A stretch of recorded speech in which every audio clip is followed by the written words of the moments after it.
A boy returns a woman's lost purse, and moments later receives a surprising reward that changes everything. Brian's shoulders slumped as he trudged through the parking lot of Miller's Grocery, the weight of his 19 years feeling more like 90. The setting sun cast long shadows across the cracked asphalt, mirroring the dark lines that seemed etched beneath his eyes. Another day, another shift of stocking shelves and bagging groceries, a job that barely kept the wolves from the door. As he neared his beat-up Honda Civic, a glint of something metallic caught his eye. There, nestled in the child seat of an abandoned shopping cart, sat a leather purse. Brian's heart quickened. He glanced around, seeing no one nearby who might have forgotten it. With hesitant fingers, he reached for the bag. It was heavy, expensive-looking, the kind of accessory his mother could never afford, even in her better days. A sick feeling twisted in his gut as he unzipped it, already knowing what he'd find inside. Cash, lots of it, credit cards, an iPhone, all the trappings of a life so far removed from his own that it might as well have been from another planet. For a moment, just a fleeting instant, a wild thought flashed through Brian's mind. This could be it, the answer to all their problems. His mother's mounting medical bills, the overdue rent, even a chance at the community college courses he'd been forced to abandon. It was all right here, literally in the palm of his hand. But as quickly as the thought arose, shame flooded through him. His mother's voice, soft yet unwavering, echoed in his memory. "Always do what's right, Brian, no matter how hard it is." Tears pricked at the corners of his eyes as he zipped the purse closed. The temptation had been there, strong and seductive. But Brian knew he could never live with himself if he betrayed everything his mother had taught him. With a deep breath, he fished out the driver's license tucked into one of the pockets. Fiona Nelson, he read aloud, memorizing the address listed. It wasn't too far, maybe a 20-minute drive. Exhaustion tugged at him, urging him to just turn the purse into the store's lost and found. But something, call it integrity, call it his mother's influence, propelled him forward. He'd return it himself, make sure it got back to its rightful owner. As Brian climbed into his car, the engine sputtering to life, he had no idea that this simple act of honesty was about to change the course of his life forever. The drive to Fiona Nelson's address felt longer than it should have. Each mile seemed to amplify the worries that constantly plagued Brian's mind. His mother's face, drawn and pale from her latest round of treatments, swam before his eyes. The stack of unpaid bills on their kitchen table grew taller with each passing day, a paper tower of mounting debt and dwindling hope. Brian's knuckles whitened on the steering wheel. At 19, he shouldered burdens that would have crushed men twice his age. The part-time job at Miller's Grocery had been a godsend when he first got it at 16, but now it felt like trying to bail out the Titanic with a teaspoon. Every paycheck disappeared almost as soon as it arrived, swallowed up by prescriptions, doctor's visits, and the endless stream of everyday expenses that never seemed to abate. As he navigated the unfamiliar streets of a neighborhood far nicer than his own, Brian couldn't help but feel a pang of resentment. The manicured lawns and gleaming SUVs in every driveway spoke of a life so far removed from his own struggles that it almost felt like a cruel joke. "Get it together," he muttered to himself, shaking off the bitterness. It wasn't these people's fault that life had dealt him and his mother such a difficult hand. And hadn't his mom always told him that envy was a poison that ate away at the soul? Finally, he pulled up in front of the address listed on Fiona Nelson's license. The house was modest compared to some of its neighbors, but to Brian's eyes it might as well have been a mansion. A well-tended flower garden bordered the front walk, splashes of color that seemed to mock the gray weariness that had become Brian's constant companion. For a moment he sat in the car, the purse heavy in his lap. The temptation he'd felt in the parking lot whispered to him again. No one would ever know. He could drive away right now, solve all his problems in one fell swoop. The thought made him feel sick. "Always do what's right," he whispered, his mother's mantra becoming his own. With a deep breath, Brian stepped out of the car and walked up to the front door, each step feeling like he was wading through molasses. He rang the doorbell, his heart pounding. As he waited, he couldn't shake the feeling that this moment, this simple act of returning a lost item, was somehow pivotal. Little did he know just how right that instinct would prove to be.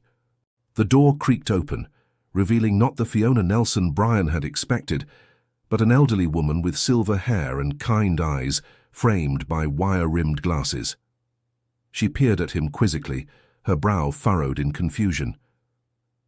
"Can I help you, young man?" she asked, her voice wavering slightly with age. Brian cleared his throat, suddenly feeling awkward and out of place. Yes, Mum, I'm looking for Fiona Nelson. I found her purse and wanted to return it." The woman's eyes widened in surprise. "Oh my! That's very kind of you. But I'm afraid Fiona doesn't live here anymore. I'm her Aunt Nancy. She must have forgotten to update her address." Brian's heart sank. He'd come all this way, battling his own exhaustion and temptation, only to hit a dead end. "Oh," he said, trying to mask his disappointment. "I see. Well, I guess I could leave it with you, if that's okay." Nancy nodded, reaching out to take the purse. "Of course, dear, I'll make sure she gets it. It's not every day you meet someone so honest. What did you say your name was?" But before Brian could answer, a car horn blared from the street, startling them both. He turned to see his friend Marco waving frantically from his truck. "Brian, dude, I've been trying to call you. It's your mum. She collapsed at work. They've taken her to the hospital." The world seemed to tilt on its axis. Brian stumbled, nearly dropping the purse. Nancy caught his arm, steadying him. I have to go," Brian stammered, thrusting the purse into Nancy's hands without another word. He sprinted to Marco's truck, his mind a whirlwind of fear and panic. As they sped away, neither Brian nor Nancy realized that in the chaos of the moment, no contact information had been exchanged. The doorbell camera had captured the entire interaction, but its significance wouldn't become clear until much later. For now, all that mattered to Brian was getting to his mother's side, the returned purse already fading from his mind like a half-remembered dream. The antiseptic smell of the hospital corridor assaulted Brian's senses as he burst through the emergency room doors, Marco close on his heels. His heart hammered against his ribs, each beat a silent prayer. Please let her be okay. Please let her be okay. A harried-looking nurse directed them to a curtained-off area. Brian's breath caught in his throat as he pushed aside the flimsy barrier. There, looking small and fragile against the stark white sheets, lay his mother. "Mom," he choked out, rushing to her bedside. Sarah Mitchell's eyes fluttered open, a weak smile tugging at her lips as she saw her son. "Brian," she whispered, her voice hoarse. "I'm sorry to worry you, sweetheart." Brian clasped her hand, alarmed by how cold and frail it felt in his own. "What happened? Marco said you collapsed at work." Sarah sighed, closing her eyes briefly. "Just a little dizzy spell. You know how the treatments can be sometimes. I'll be fine, don't you worry." But Brian could see the lie in her eyes, could hear the weariness in her voice that spoke of a battle much fiercer than she let on. He felt a familiar anger bubbling up inside him, anger at the unfairness of it all, at a world that would strike down someone as kind and hard-working as his mother, while others lived lives of ease and comfort. A doctor entered, clipboard in hand. "Ms. Mitchell, I'm Dr. Patel. We've got your test results back." Brian listened with growing despair as the doctor explained that his mother's condition had worsened. The cancer they thought they'd beaten back was showing signs of resurgence. New treatments were available, but they were expensive, far beyond what their insurance would cover. As the doctor spoke, Brian's mind raced. The purse he'd returned flashed through his thoughts. All that, cash, those credit cards, they could have made a difference. For a moment, the weight of his decision pressed down on him like a physical thing. But then he felt his mother's hand tighten around his own. He looked down to see her watching him, love and pride shining in her eyes, despite the pain etched on her face. In that moment, Brian knew he'd made the right choice. His mother's approval, her unwavering belief in doing what was right, that was worth more than any amount of money. "We'll figure it out, Mom," he said, forcing a smile. "We always do, right?" Sarah nodded, squeezing his hand. "Together," she whispered. As Brian settled into the uncomfortable hospital chair for what promised to be a long night, He had no way of knowing that across town, events were unfolding that would soon change everything. Nancy stood in her living room, Fiona's purse clutched. In her hands, a mixture of awe and regret playing across her features. She'd just finished watching the footage from her doorbell camera, replaying the interaction with the young man, Brian, she now knew, who had gone out of his way to return her niece's lost belongings. "Oh, Fiona," she murmured, reaching for her phone. "You're not going to believe this." Across town, in a sleek high-rise apartment, Fiona Nelson's phone buzzed. The 35-year-old marketing executive had been in a panic for hours, retracing her steps and making frantic calls to cancel credit cards. When she saw her aunt's name on the caller ID, she answered immediately. "Aunt Nancy, what's going on?" "Fiona, dear, the most remarkable thing has happened. A young man came by the house earlier. He found your purse and brought it all the... We're here to return it." Fiona's knees went weak with relief. She sank onto her couch, listening in amazement as her aunt recounted the story, describing Brian's appearance and the interruption that had sent him rushing away. "Oh my God," Fiona breathed. "Aunt Nancy, do you realize what was in that purse? There was over $2,000 in cash, not to mention my laptop with all my work files. This guy could have easily taken it all." Nancy's voice grew soft. "I know, dear. And you should have seen him. He looked so tired, so worn down, like he was carrying the weight of the world on his shoulders. But he still did the right thing."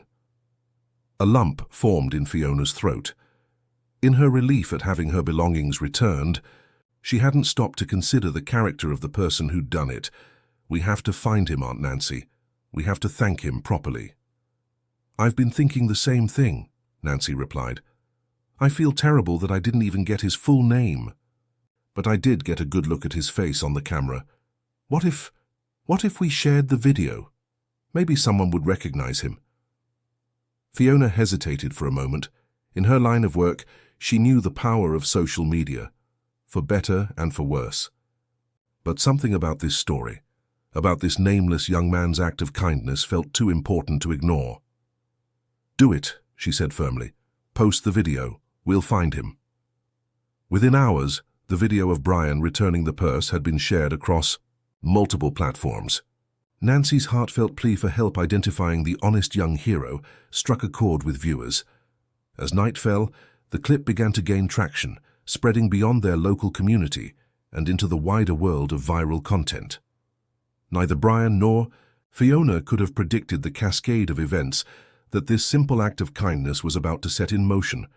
As Brian kept vigil by his mother's hospital bed, wrestling with worries about medical bills and lost wages, he had no idea that across the city, and soon across the internet, his face was becoming a symbol of integrity in a world starved for good news. The stage was set for a collision of two worlds: Brian's life of quiet struggle and sacrifice, and the vast, interconnected landscape of social media, where a single act of honesty was about to captivate the hearts and minds of thousands. As evening approached, Fiona made a decision. She couldn't sit back and watch this unfold from a distance any longer. With a determined set to her jaw, she grabbed her keys and headed for her car. It was time to find Brian and thank him in person. Meanwhile, at the hospital, Brian was oblivious to the growing storm of attention surrounding him. His focus remained solely on his mother, Sarah, whose condition seemed to be stabilizing, albeit precariously. As he sat by her bedside, holding her hand and trying to muster a reassuring smile, a gentle knock on the door interrupted his vigil. A kind-faced nurse poked her head in. "Mr. Mitchell, there's someone here to see you, says it's important." Brian frowned, confusion etching lines across his weary face. Who could possibly be looking for him here? Reluctantly, he squeezed his mother's hand and stepped out into the hallway. There, looking slightly out of place in her tailored business suit, stood Fiona Nelson. Her eyes lit up with recognition as soon as she saw Brian. "It's you," she exclaimed, her voice a mix of excitement and relief. "I've been looking everywhere for you. I'm Fiona Nelson. You returned my purse yesterday." Brian's eyebrows shot up in surprise. "Oh, right. I'm glad you got it back. I'm sorry I couldn't stick around, but there was an emergency with my mom and..." Fiona held up a hand, her expression softening. "No need to apologize. I heard about your mother. I'm so sorry you're going through this, but I wanted to thank you personally for what you did. You have no idea what a difference it made." As Fiona explained about the viral video and the outpouring of support, Brian felt as if the ground was shifting beneath his feet. It seemed impossible that his simple act of returning a purse could have sparked such a reaction. I don't know what to say," he stammered, overwhelmed by the sudden turn of events. Fiona smiled warmly. "You don't have to say anything, but I want you to know that people want to help. There's a crowdfunding page, offers of support from local businesses. It's not much, but it's a start." For the first time in what felt like ages, a glimmer of hope sparked in Brian's chest. Maybe, just maybe, things were about to change for the better. As Brian stood in the hospital hallway trying to process Fiona's words, his phone buzzed insistently in his pocket. With an apologetic glance at Fiona, he pulled it out, expecting yet another angry message from his former boss. Instead, he saw a number he didn't recognize. "Hello?" he answered hesitantly. "Is this Brian Mitchell?" A deep, authoritative voice inquired. "Yes, this is Brian." "Mr. Mitchell, my name is Jonathan Reeves. I'm the CEO of Integrity Solutions, a multinational company based here in the city. I've just watched a video of you returning a lost purse, and I must say I'm incredibly impressed by your honesty and integrity." Brian's mind reeled. A CEO? Calling him? Thank you, sir. I was just doing what anyone would do." A warm chuckle came through the phone. "I think we both know that's not true, Brian. Listen, I have a proposition for you. Our company is always on the lookout for individuals of strong character. We believe that integrity is the foundation of success. I'd like to offer you a job." The world seemed to tilt on its axis. Brian gripped the wall for support, earning a concerned look from Fiona. "A job? But you don't even know me." "Sometimes, Mr. Mitchell, a single act can tell us everything we need to know about a person's character. This position would come with full benefits, including excellent health insurance. I understand your mother is ill. This could help with her medical expenses." Tears welled up in Brian's eyes. It seemed too good to be true, like something out of a dream. I don't know what to say." "Say yes," Mr. Reeves urged. "Come to our offices tomorrow. We'll discuss the details and get you started. What do you say, Brian?" Brian looked at Fiona, who was watching him with curious anticipation. He thought of his mother, lying in the hospital bed, fighting for her life. He thought of all the struggles, all the hardships they'd endured. Taking a deep breath, Brian made his decision. "Yes," he said, his voice strong and clear. "Yes, I accept. Thank you, Mr. Reeves. Thank you so much." As he ended the call and explained what had happened to an elated Fiona, Brian felt as if a great weight had been lifted from his shoulders. For the first time in years, he allowed himself to truly hope for a better future. Little did he know, this unexpected turn was just the beginning of a journey that would test his resolve, challenge his beliefs, and ultimately lead him to discover strengths he never knew he possessed. The next morning, Brian stood in front of the imposing glass facade of the Integrity Solutions headquarters, his heart pounding with a mixture of excitement and trepidation. He adjusted his tie, borrowed from a kind nurse at the hospital, and took a deep breath before pushing through the revolving doors. The lobby was a world away from the dusty aisles of Miller's grocery. Sleek marble floors reflected the soft lighting, and well-dressed professionals bustled about with purpose. Brian felt out of place, but he squared his shoulders, remembering his mother's words, "You belong wherever your integrity takes you." At the reception desk, a friendly woman greeted him. "Mr. Mitchell, Mr. Reeves is expecting you. Please follow me." As Brian was led through the building, he couldn't help but marvel at the stark contrast between this world and the one he'd left behind just yesterday. The elevator whisked them up to the top floor, where Jonathan Reeves' office awaited. The Sauray CEO rose from behind his desk as Brian entered, extending a hand in warm greeting. "Brian, welcome to Integrity Solutions. I'm glad you accepted our offer." Over the next hour, Brian's head spun as Mr. Reeves outlined the job offer. It was an entry-level position in their corporate responsibility department, but the salary and benefits package were beyond anything Brian had ever imagined. Most importantly, the health insurance would cover his mother's treatments. "We believe in investing in people of character, Brian," Mr. Reeves explained. "Your act of honesty showed us exactly the kind of person you are.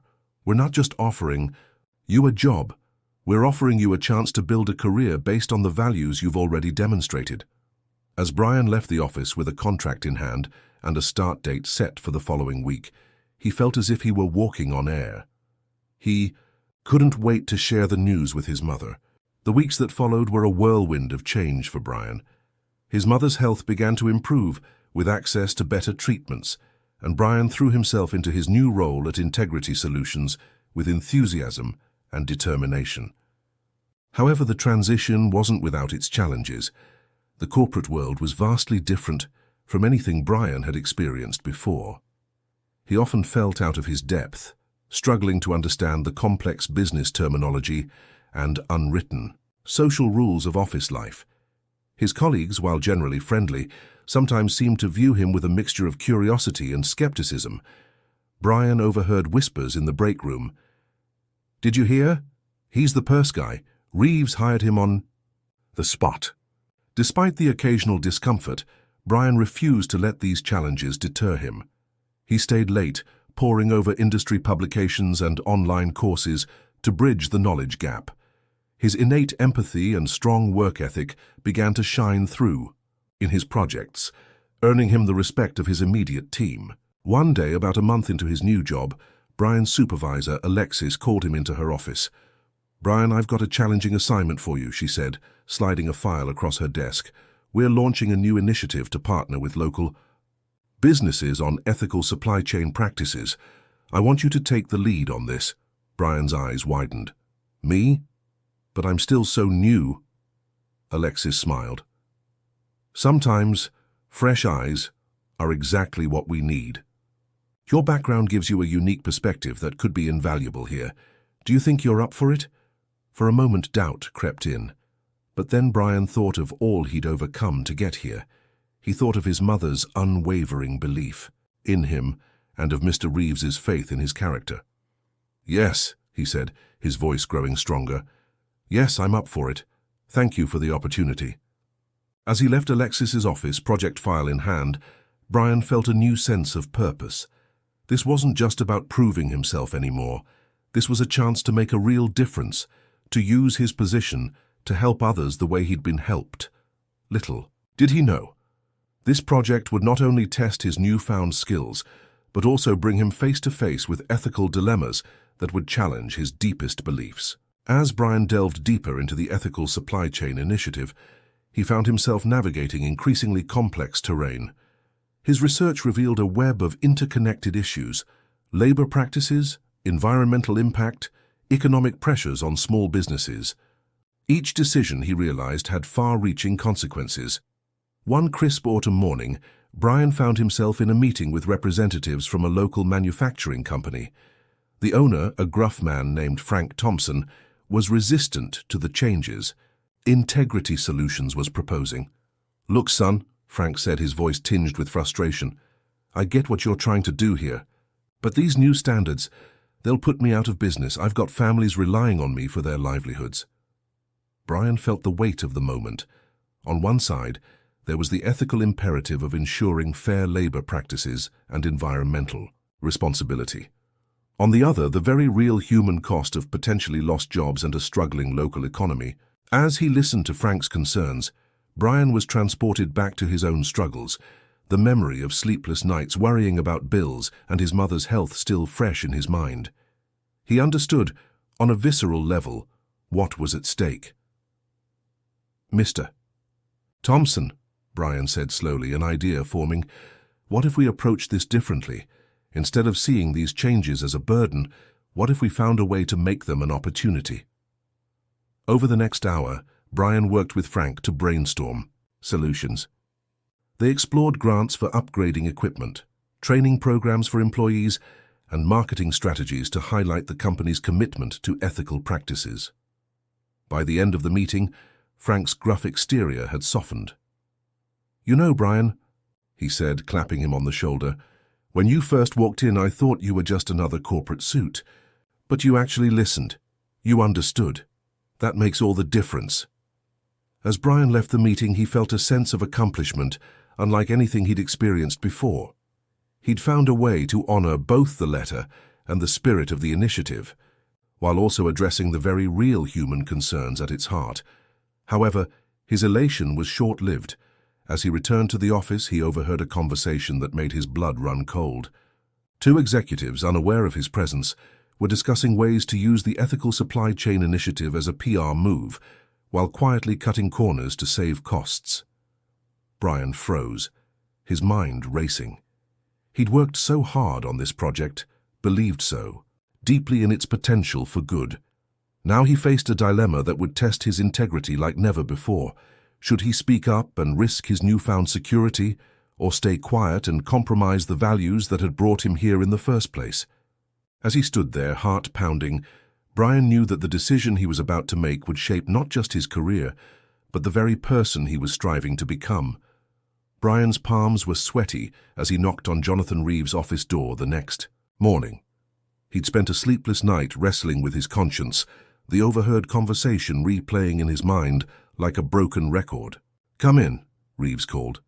Taking a deep breath, Brian stepped into the office. Reeves looked up from his computer, his expression shifting from professional politeness to concern as he took in Brian's troubled face. "Brian, is everything all right?" For a moment, Brian hesitated. Everything he'd gained, the job, the security, his mother's improving health, seemed to hang in the balance. But then he remembered why he was here in the first place, because of his integrity. "Mr. Reeves," Brian began, his voice shaky but gaining strength, "I need to talk to you about the ethical supply chain initiative." Over the next half hour, Brian laid out everything he'd heard, his voice growing more confident as he spoke. He explained his meeting with Frank Thompson, the progress they'd made, and then the disturbing conversation he'd overheard. "Sir," Brian concluded, "I believe in what we're doing here. I've seen firsthand how these changes can make a real difference. But if we're not genuine in our commitment, if we're just using this as a PR move, then we're betraying everything. So this company stands for." Reeves sat back in his chair, his expression unreadable. The silence stretched on, each second feeling like an eternity to Brian. Finally, Reeves leaned forward.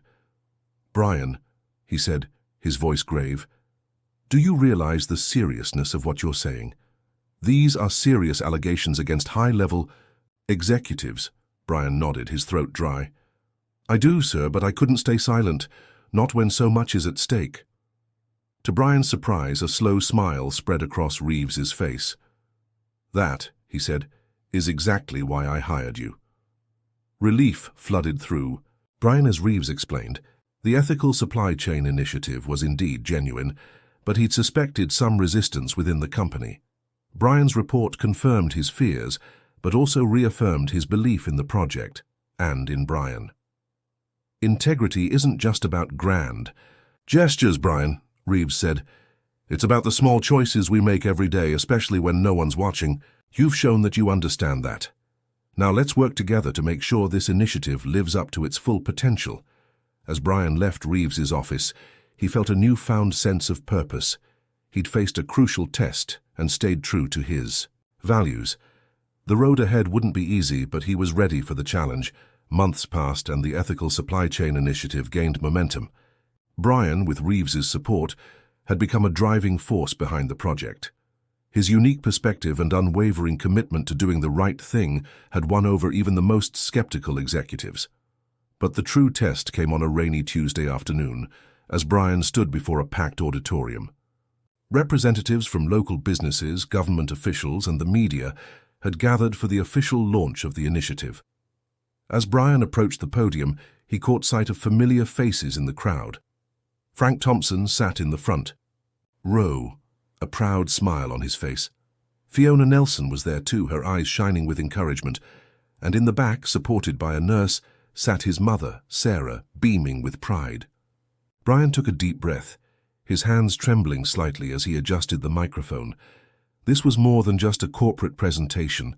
This was the culmination of everything he'd fought for, a chance to show that one person's integrity could spark real change. "Ladies and gentlemen," he began, his voice strong and clear, Today we're not just launching a business initiative, we're embarking on a journey to prove that ethical practices and business success can go hand in hand.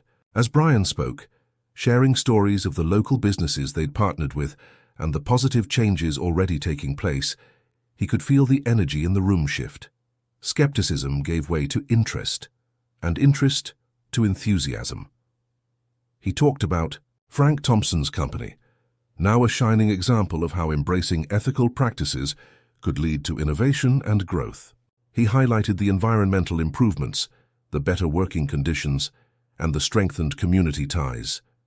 This initiative, Brian concluded, his voice filled with passion, is proof that when we choose integrity, when we commit to doing what's right, everyone benefits. It's not always the easiest path, but it's always the right one. As applause filled the auditorium, Brian felt a weight lift from his shoulders. He'd done it. He'd taken the chance given to him and used it to make a real difference. But little did he know, the greatest challenge and the greatest reward was yet to come. In the weeks following the launch, the Ethical Supply Chain Initiative took off beyond anyone's wildest expectations. Companies across the city, inspired by the success stories shared at the launch, began reaching out to Integrity Solutions for guidance. Brian found himself busier than ever, but it was a busyness filled with purpose. Every day brought new challenges, new opportunities to put his values into action. One sunny afternoon, as Brian was leaving a meeting with a new partner company, he received an urgent call from the hospital. His mother had taken a turn for the worse. Rushing to her bedside, Brian was transported back to that day months ago when he'd returned Fiona's purse. How much had changed since then, yet how fragile it all still felt. Sarah opened her eyes as Brian took her hand. "My boy," she whispered, her voice weak but filled with love. "I'm so proud of you." Tears welled up in Brian's eyes. "Mom, I couldn't have done any of this without you. You taught me what integrity means. You showed me how to stand up for what's right, no matter how hard it gets." Sarah smiled, squeezing his hand. "And look at what you've accomplished. You've taken those lessons and used them to help so many people." Over the next few days, as Sarah's condition stabilized and began to improve once again, Brian reflected on the journey that had brought him here. From a struggling grocery store clerk to a respected business leader, all because he'd chosen to do the right thing. But it wasn't just about his personal success. Brian thought about Frank Thompson's revitalized business, about the improved working conditions for hundreds of local employees, about the positive environmental changes rippling through the community. One small act of honesty had set off a chain reaction, touching lives in ways Brian could never have imagined. A year to the day after Brian had returned Fiona's purse, he stood once again in the parking lot of Miller's Grocery. But this time, he wasn't here as a weary employee. He was here to make a difference. Integrity Solutions, under Brian's guidance, had partnered with Miller's to implement ethical sourcing practices and improve working conditions. The store that had once been a symbol of Brian's struggles was now becoming a model of positive change. As Brian walked through the familiar aisles, he saw new faces alongside some old ones. The atmosphere was different. There was an energy, a sense of pride that hadn't been there before.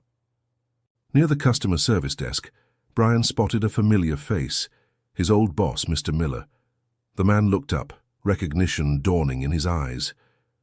"Brian," he said, disbelief coloring his voice. "Is that really you?" Brian smiled, extending his hand. "It's good to see you, Mr. Miller." As they shook hands, Brian saw a flicker of regret pass over his former boss's face. "Brian, I owe you an apology. The day I fired you, I made a mistake. I didn't see your potential." "It's okay, Mr. Miller," Brian said sincerely. "Everything worked out the way it was supposed to, and now we have a chance to work together to make things better for everyone here." As they walked through the store, discussing the changes to come, Brian felt a sense of completion. He had taken the values his mother instilled in him and used them not just to improve his own life, but to lift up others as well. Later that evening, as Brian sat with his mother in their small but comfortable living room, he reflected on the incredible journey of the past year. "You know, Mom," he said, "when I returned that purse, I never imagined where it would lead. But you always told me that integrity was its own reward." Sarah smiled, patting his hand. "And it is, sweetheart. But sometimes when you least expect it, it brings other rewards too." Brian nodded, thinking of all the lives touched, all the positive changes set in motion. "You're right," he said, "and this is just the beginning." As the sun set outside their window, casting a warm glow over the room, Brian felt a deep sense of contentment. He had faced challenges, made difficult choices, and stayed true to his values. And in doing so, he had not only changed his own life, but had become a catalyst for positive change in his community. The journey ahead was still long, with new challenges and opportunities waiting, but Brian was ready to face them, armed with the strength of his convictions and the knowledge that one act of integrity could spark a wave of positive change. In that moment, Brian knew that no matter what the future held, he would always strive to do what was right. For in the end, it was not just about success or recognition, it was about making a difference, one honest choice at a time. You might also like one of the 2 videos on the screen. Feel free to watch them now or subscribe to the channel to watch them later. Thanks for watching.